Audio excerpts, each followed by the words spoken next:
ये छोटे बबूल को खाकर इसको फैलने से रोकते हैं।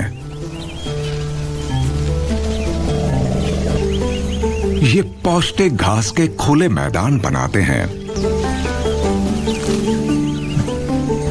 हाथी हर दिन 3 आदमियों के वजन के बराबर खाना खा सकता है।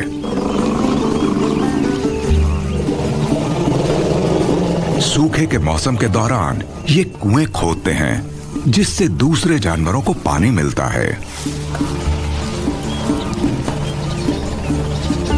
इंसान की तरह हाथी की उम्र भी लंबी होती है और वे अक्लमंद होते हैं।